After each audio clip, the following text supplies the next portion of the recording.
the market is breaking right now.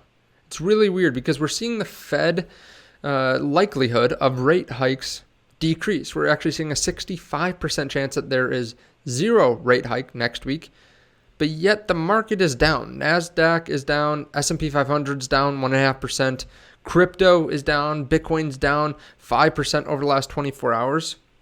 Why is this happening? We're going to explain that, and it comes down to one thing, really. But this can be confusing for a lot of people, right? Typically what we've seen over the last year, as the likelihood of more rates gets higher, the market comes down. As the likelihood of further rate hikes gets smaller, the market goes up. It's basically been inversely correlated. We thought that if rates came down faster or longer, or they didn't go up as high, the terminal rate was lower, that the markets would rally. But we're not seeing that here today, and there is a good reason for that. So we're going to go through it. If you don't mind hitting the subscribe button underneath the video, turn on that bell notification so you know when I post future videos, and stay through to the end because there's a lot of information. And what's happening today is causing a lot of fallout. So you don't want to miss anything. Otherwise, you may not be protected from what comes next.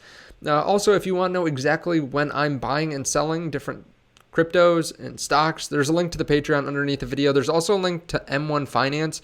Probably my favorite place to store my long-term investing portfolio. So check that out underneath the video as well. Sign up. I appreciate that. Now, there's really one thing that's causing the market to fall down right now, a big thing.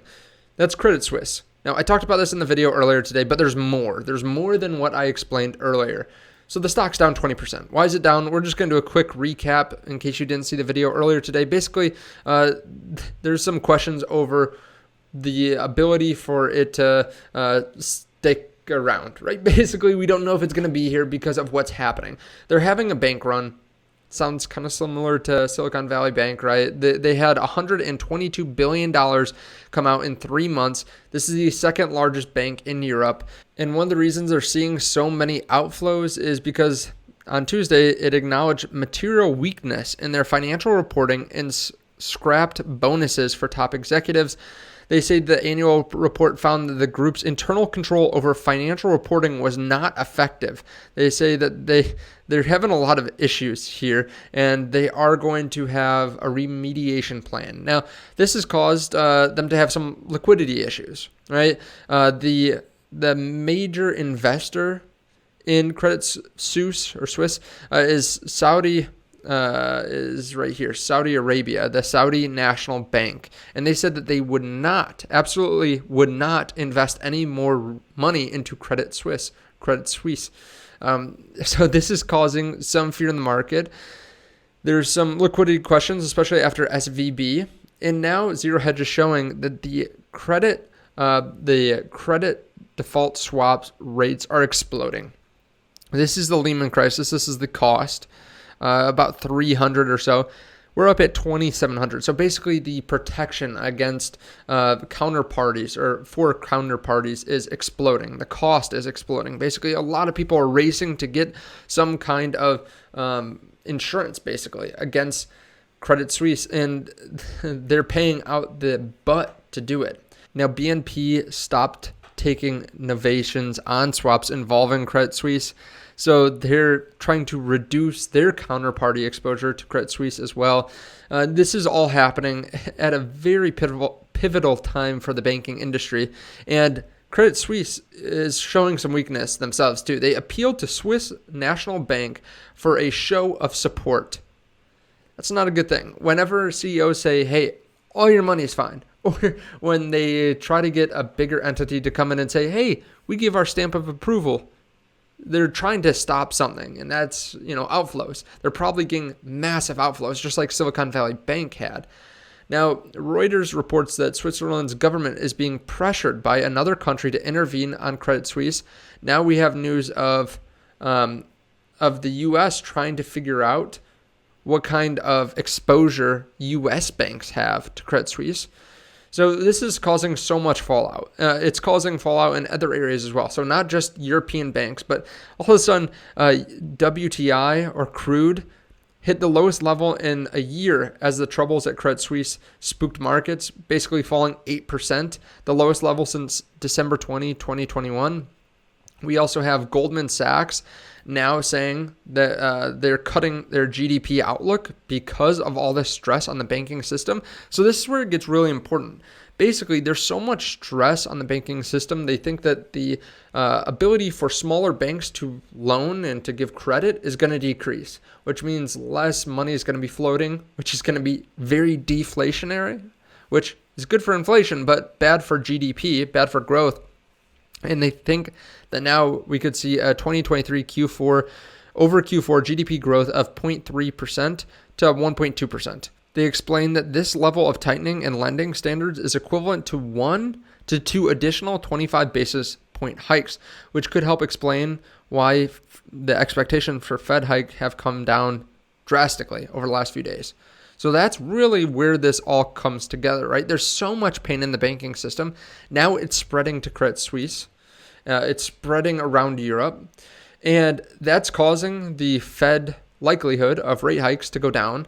So while we are seeing less likelihood of a Fed raise, the fact is, as GDP estimates come down, that offsets this likelihood, causing the market to still be fearful, because even now, if the Fed doesn't raise, right, we could still see a pullback and companies in general won't be growing as much. So this is maybe the black swan that we all were expecting, but at the same time, none of us could tell what it was. Everyone's focusing on inflation over here, yet there's going to be deflation because of something completely different. All liquidity is going to dry up, right? Lending is going to dry up. So people with cash are going to be king. And that's why one of the reasons I've been saying over the last year that you should continue to hold some cash, right? In every one of my crypto videos where I talk about some of the top cryptos to buy, I talk about keeping cash. And I've said that in a lot of other videos. Now, crypto is falling down a little bit on this news. Stocks are falling down a little bit on this news. It's kind of a mixed bag, right? Because we had good PPI, we had good CPI or decent CPI.